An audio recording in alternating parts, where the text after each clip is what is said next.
et messieurs, merci de votre fidélité et de nous choisir pour vous informer. Bienvenue à tous dans ce journal. À la une de l'actualité, rencontre de restitution du rapport d'évaluation du programme de renforcement de la confiance entre les partis politiques et l'électorat, une initiative du National Democratic Institute, NDI. La rencontre a regroupé représentants des partis politiques, membres du gouvernement et représentants d'institutions républicaines et internationales au Novotel. 3 maisons des jeunes sur 12 en construction à Conakry seront bientôt rendues. Les travaux en arrêt depuis mai 2013 ont été relancés ce mardi par le ministre de la Jeunesse et de l'Emploi jeune.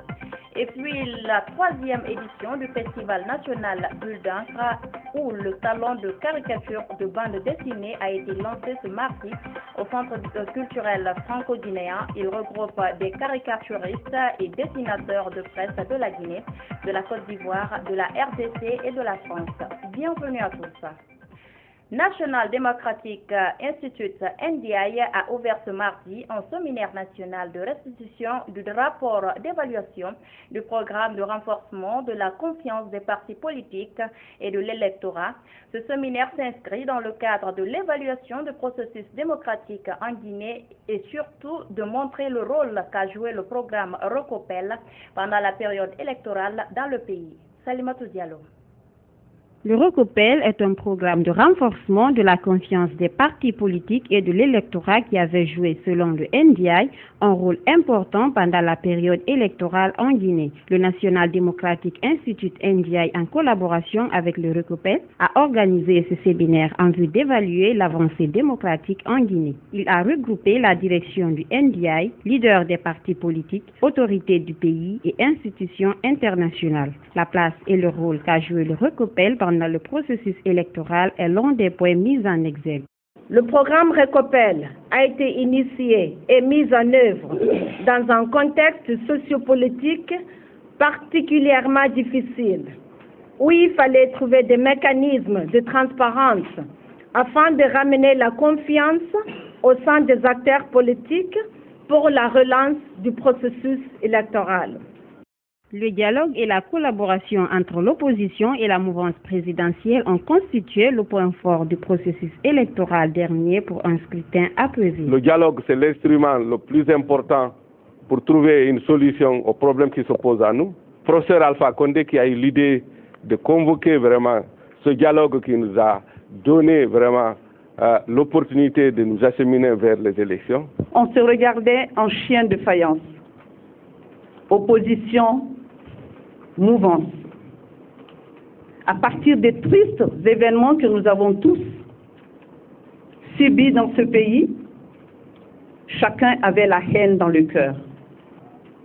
À la bonne heure, la présence de Recopel, ce programme, nous a interpellés à une cohabitation saine de fraternité et de pardon.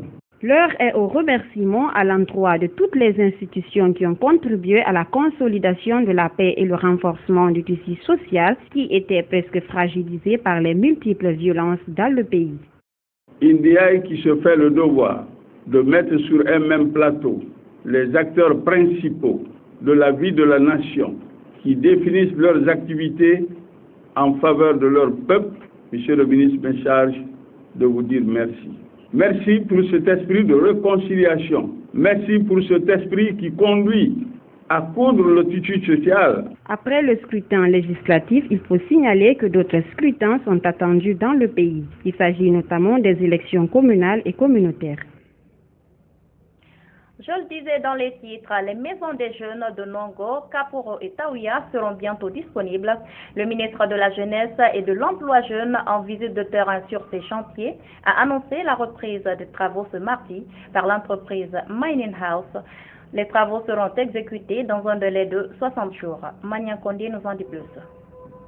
Quelques semaines après le constat sur l'arrêt des travaux de construction des maisons des jeunes à Conakry, le ministre de la Jeunesse et de l'Emploi des jeunes, accompagné de certains membres de son département, était encore ce mardi sur le terrain. Moustapha Naïté était venu annoncer la reprise des travaux de construction de 3 maisons des jeunes, notamment celles de Nongo, de Kaporo et de Taouya. Une reprise effectuée grâce à un accord trouvé entre le département et l'entreprise Mining House chargée d'exécuter les travaux.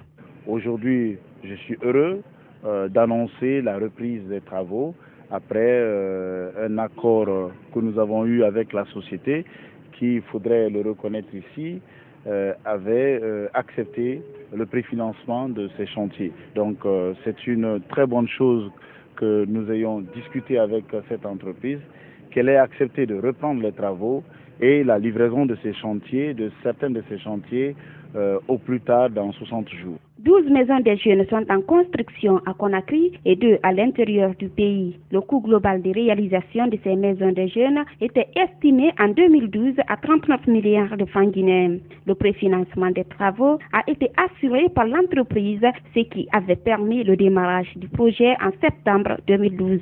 Depuis cette date, l'entreprise dit n'avoir reçu aucun franc de l'État. Malgré cet état de fait, l'entreprise Mining House s'engage à rendre ces 3 maisons dans 2 mois. Aujourd'hui, on a repris nos bâtons de pèlerin. On repart à la conquête de ces maisons des jeunes pour relancer ces trois maisons, celle de Nongo, de Kaporo et celle de Taouya. Et puis, on a avec nous le gouvernement et Monsieur le ministre qui a pris aussi des engagements.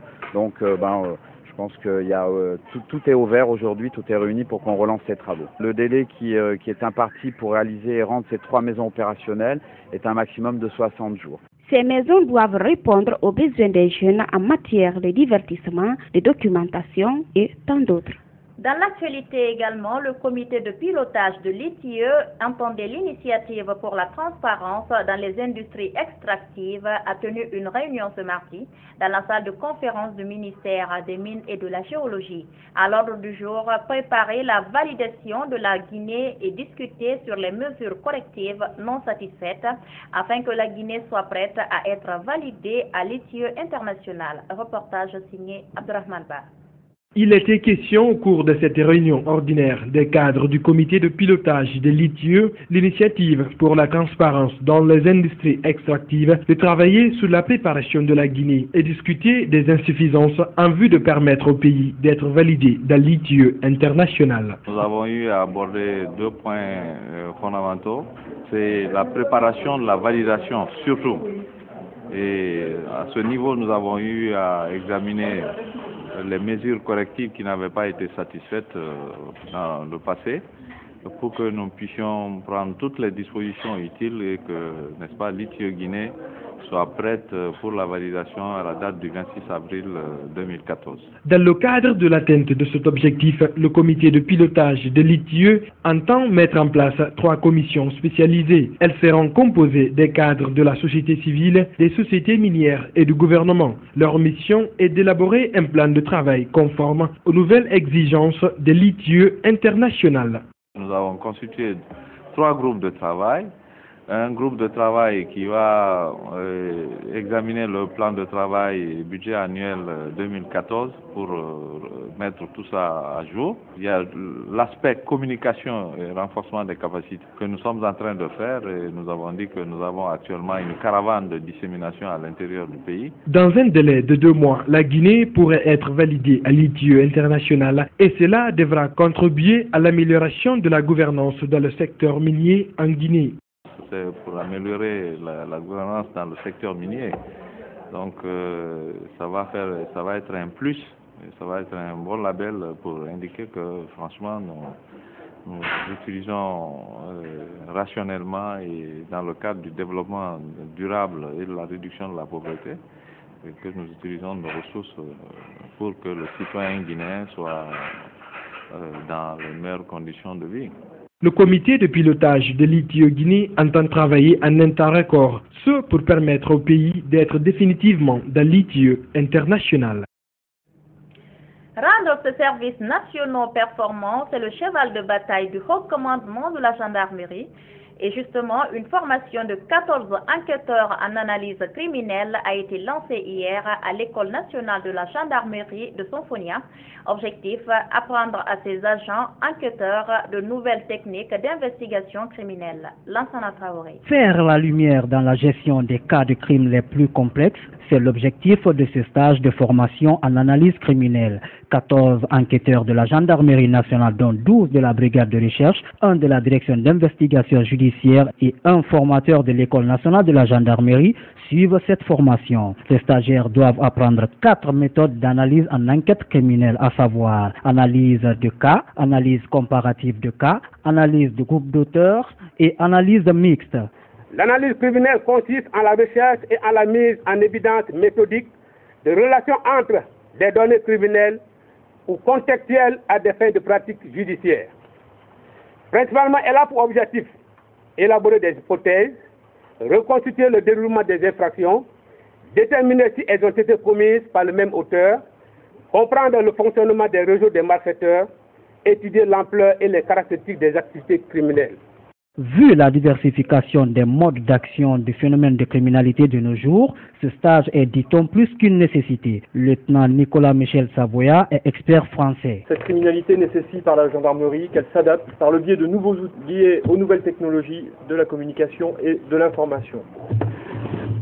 C'est le but aujourd'hui de ce stage technicien en analyse criminelle. À l'issue de ce stage, c'est stagiaires, tous adjudants, tous officiers de police judiciaire, chaque directeur d'enquête de leur unité, afin de faciliter la tâche des enquêteurs et aboutir au but de la police judiciaire, à savoir l'interpellation des auteurs et leur présentation devant la justice.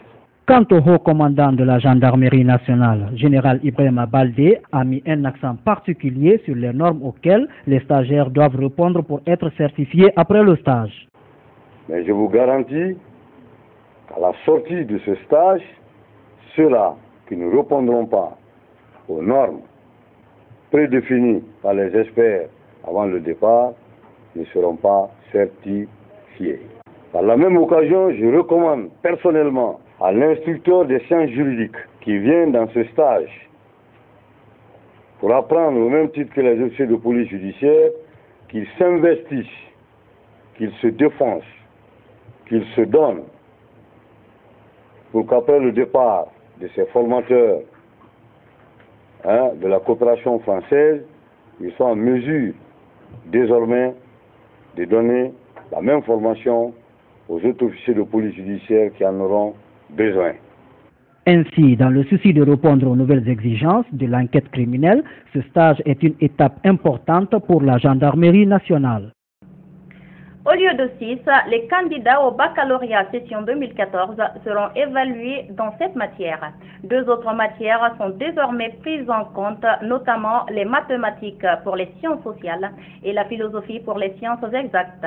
Une décision du ministère de l'enseignement préuniversitaire appréciée par les élèves et encadreurs de certaines écoles. Mania Kondé. À partir de cette année 2014, les candidats des sciences sociales seront évalués en mathématiques au baccalauréat et ceux des sciences exactes en philosophie. Une décision du département de l'enseignement préuniversitaire et de l'éducation civique, hautement saluée par le proviseur du lycée Kipé. Pour Amara Balato Keita, les mathématiques et la philosophie sont 2 matières indispensables pour la bonne formation d'un élève. Pour Balato, c'est une excellente idée, en ce sens que le lycée fait partie, comme on appelle, d'un établissement d'enseignement général. Et cette information, d'une manière globale de l'enfant, n'est pas une mauvaise chose, parce que ça te prépare à toutes les disciplines. Et sur le plan scientifique, je peux dire qu'aucune matière n'est isolée. L'avantage des mathématiques en sciences sociales. Je vous dis que même l'historien a besoin des mathématiques, la philosophie en mathématiques. Si nous rentrons dans l'histoire des sciences, c'est cette philosophie qui a accouché toutes les autres disciplines. C'est dire que la philosophie est la mère des autres disciplines. Il faut connaître un peu de logique. Même avis chez les élèves, depuis cette annonce, ils bénéficient désormais des cours dans ces matières. l'intégration de la mathématique dans le programme terminal sciences sociales au baccalauréat, section 2014.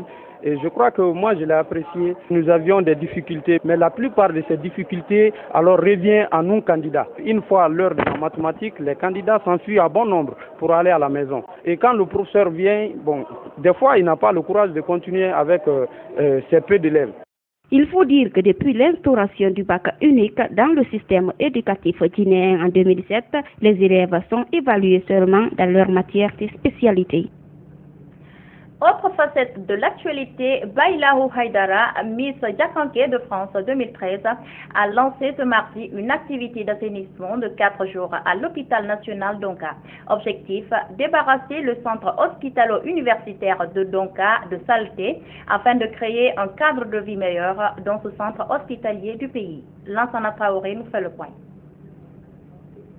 Élue Miss Diakanké de France en 2013, Baïlaou Haïdara s'est fixé des objectifs, à savoir promouvoir la culture diakanké et assister les personnes en détresse. Et c'est dans cette optique qu'elle a lancé ce mardi une opération de 4 jours d'assainissement à l'hôpital national Donka. Une démarche qui vise à rendre propre le CHU de Donka.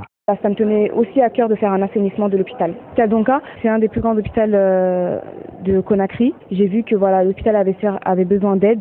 Avec un tout petit peu de moyens, on peut arriver à de grandes choses. Cet acte de la Miss Diakanké de France 2013 a été hautement apprécié par les bénéficiaires. Vous savez que la propreté, c'est l'une des qualités, en tout cas d'un hôpital. Un hôpital qui n'est pas propre n'est pas un bon hôpital. Et ça joue sur la qualité jusqu'à la qualité des soins. Donc, nous sommes très heureux et c'est pour ça que nous sommes vraiment engagés à la soutenir, à l'accompagner dans cette action. Plusieurs volontaires accompagnent l'initiative. Des volontaires qui estiment que participer à cette activité, c'est aider les malades à retrouver leur santé. Pour qu'on parle de la santé parfaite, il faut une hygiène parfaite. Donc c'est dans ce sens que je me suis mis à sa disposition avec mes camarades, amis et compagnons pour venir la présenter nos soutiens de tous bords. Après cette opération d'assainissement, la Miss Diakanké de France 2013 compte offrir également des médicaments à l'hôpital Donka. Autre fait marquant de l'actualité, les conditions de vie se dégradent de jour en jour à Fria. Depuis l'arrêt des activités de l'usine, c'est plus d'1 millier de travailleurs qui sont désormais en chômage, ce qui n'est pas sans conséquence sur la vie des populations. Ibrahima Soré Yari Ansane ne nous dit pas le contraire. Voici son reportage. Fria, une cité en détresse, peut-on dire, à cause de l'arrêt de l'usine Frigia. Cette usine qui faisait de cette ville une cité minière où il fait bon vivre est en arrêt depuis près de 2 ans et la crise est sans précédent. Plus d'1 millier de travailleurs seraient en chômage. Pour joindre les deux bouts, de nombreux jeunes se sont tournés vers d'autres activités, notamment les mototaxis, une activité très prisée. Moi, je travaille à l'usine, je travaille dans une entreprise. Comme maintenant, il y a l'arrêt à l'usine, maintenant, il n'y a pas d'autres activités, c'est pourquoi maintenant, je fais maintenant la mototaxi. Ça ne marche pas, hein. Ça ne marche pas. Tu peux rouler du matin au soir, tu peux gagner 50 000, 40 000 comme ça, maximum 50 000 comme ça. Simplement pour, comment dire, simplement ta dépense. Hein. Autre activité, non les moindres, pratiquée par les jeunes, c'est bien la vente du carburant dans les bidons. Nous sommes des élèves et nous sommes des étrangers. Actuellement, il n'y a pas de travail à Fria. Il faut vendre du carburant pour vivre. Le gouvernement n'a qu'à nous aider. Nous souffrons beaucoup à Fria.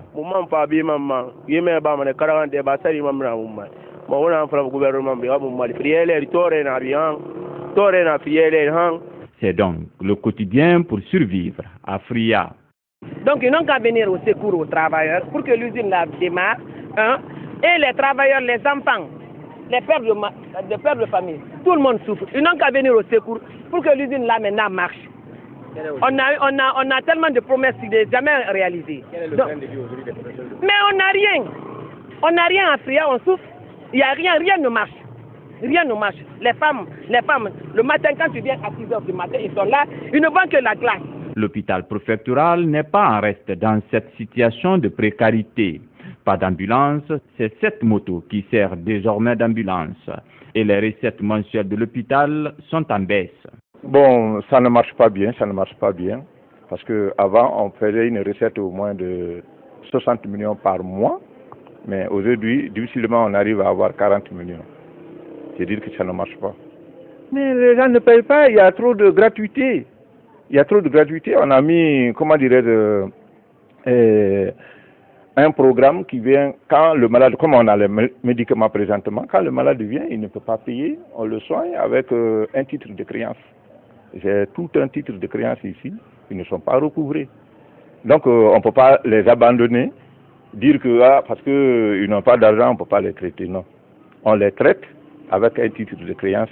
J'ai tout un lot de titres de créance ici. Alors que Fria faisait la fierté du pays, cette réalité est aujourd'hui un lointain souvenir. Hors du pays, ce n'est pas encore fait, mais les députés français devraient, sauf coup de théâtre, dire oui à la prolongation de l'opération Sangaris en Centrafrique. Ce vote devrait être favorable, mais les débats s'annoncent plutôt alignés. Suivez. Pas voter cette prolongation. Mais je comprends également que le débat soit houleux, parce que la situation est effectivement volatile et jusqu'à présent, le gouvernement a décidé cette mission, mais n'a pas mis les moyens nécessaires pour la réaliser. Ce qui place d'abord les soldats français en situation de danger, ensuite ne permet pas d'accomplir cette mission, parce que si le niveau de violence a évidemment baissé à Bangui, il y a encore des massacres tous les jours et toutes les nuits, et par ailleurs l'épuration ethnique que nous avions voulu éviter est en train de se passer sous les yeux des soldats français qui sont impuissants à l'empêcher. Non, les moyens sont insuffisants. Comment voulez-vous, avec 1600 et peut-être bientôt 2000 hommes, arriver à remplir la mission qui a été confiée? Il ne faut pas imaginer que les 6000 hommes de la MISCA ont la compétence professionnelle des soldats des contingents français, même si certains de ces contingents sont de très bon niveau. On n'a pas au total 8000 hommes, on a des contingents différents, et en dessous de 5000 soldats français, les Français n'ont pas la possibilité de remplir leur mission. On est très en dessous des moyens. Alors certes, le gouvernement attend le renfort de forces européennes ou de forces de l'ONU, mais ces forces n'arriveront que très tard. Et le problème, c'est qu'elles peuvent arriver trop tard. Et qu'il y a devant nous une fenêtre de vulnérabilité qui pourrait nous entraîner dans une situation extrêmement délicate. C'est pour ça que le oui à la prolongation doit, à mon avis, s'accompagner d'un renforcement massif des forces françaises, de manière à ce qu'il y ait un électrochoc, une onde de choc qui permette de changer la situation. Il faut arriver à monter une véritable opération dans l'ensemble de la Centrafrique. Les armées françaises ont besoin d'hélicoptères en nombre très supérieur à ce qui existe. Je crois qu'on a 6 hélicoptères, ce qui est très insuffisant, des avions, de manière à monter une véritable opération, ce qui n'est pas le cas aujourd'hui. Il est bien que la France soit présente en Centrafrique, mais il faut absolument qu'elle renforce ses effectifs. C'était la situation en Centrafrique. Où est passé Viktor Yanukovych, le président ukrainien déchu, est recherché officiellement depuis hier par la police.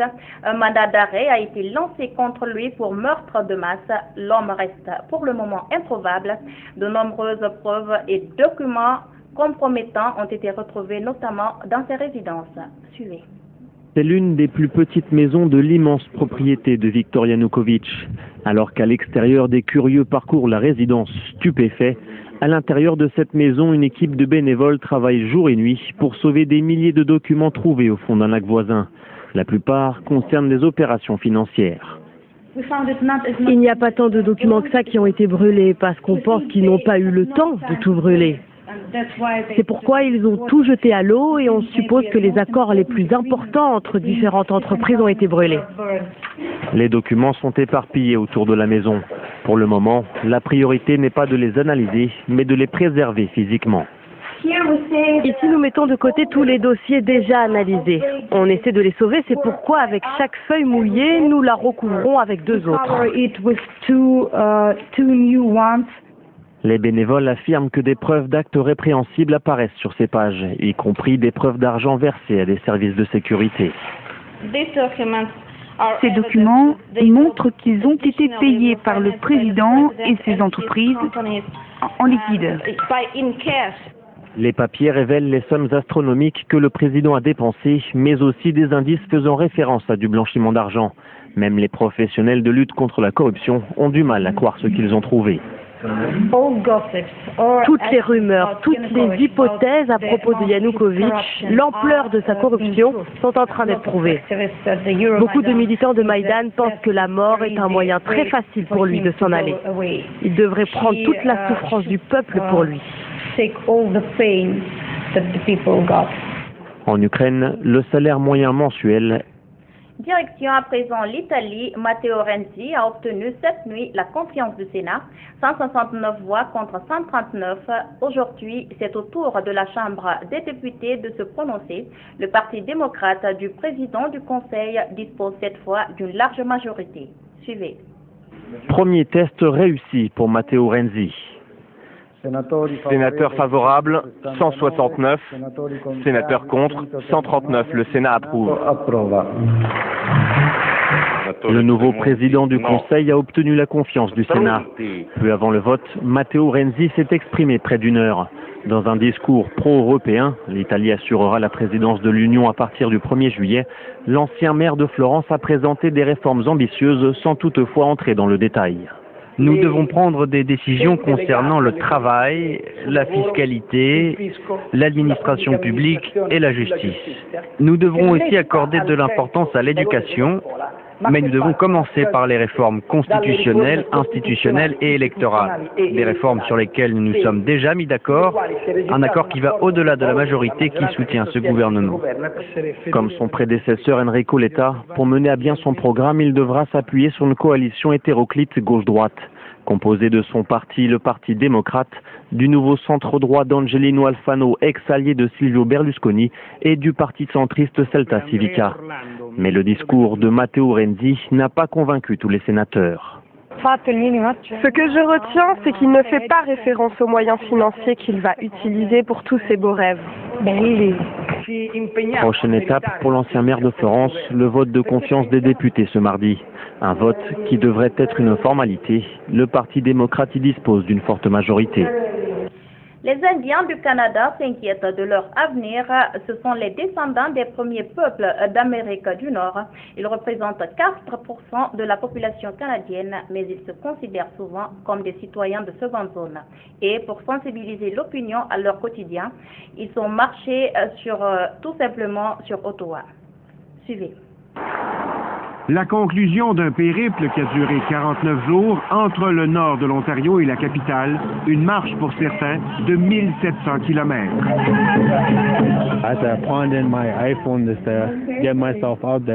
Gordon a vendu son iPhone pour avoir les moyens de rejoindre le groupe. Il a quitté sa réserve à l'âge de 15 ans. Ses souvenirs de jeunesse sont marqués par l'alcool, la drogue, les abus psychologiques. For myself, life has been a struggle. Un groupe de jeunes autochtones a voulu constater l'ampleur du problème. Les plumes de l'espoir dressent un triste portrait de la situation. Celui d'une jeunesse isolée où un étudiant sur deux ne termine pas son secondaire. Pour plusieurs, la drogue et l'alcool deviennent l'échappatoire. Dans trop de cas, le suicide, la seule porte de sortie. They just want to be safe and happy and healthy, just like everyone else in Canada. Tout ce que les jeunes veulent, dit-elle, c'est être heureux, être en sécurité.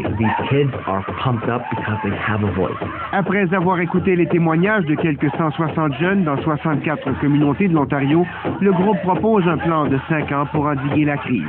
Eux, ils veulent être impliqués dans les solutions, directement. Ils veulent avoir le mot à dire. Ils proposent aussi un modèle pour le faire. Ils demandent l'aide des gouvernements, réclament surtout d'être impliqués. Ils veulent des solutions pour les jeunes, par les jeunes. Une approche saluée par le député autochtone Roméo Saganache. Le fait de saisir par eux autres mêmes, pour eux autres mêmes, les défis qui les attendent, je pense que c'est un pas dans la bonne direction. Retour à présent à Conakry avec l'ouverture ce mardi de la 3e édition du Festival national Bulle d'encre ou le salon de caricature et de bande dessinée de Guinée. Le thème retenu cette année est satire et politique. Ce festival réunit des caricaturistes et dessinateurs de presse de la Guinée, de la Côte d'Ivoire, du Bénin, de la RTC et de la France. Du 25 au 27 février, des concours de dessin et ateliers de formation et de conférences débats dans les universités marqueront le festival. Marichelle Fofana, reportage.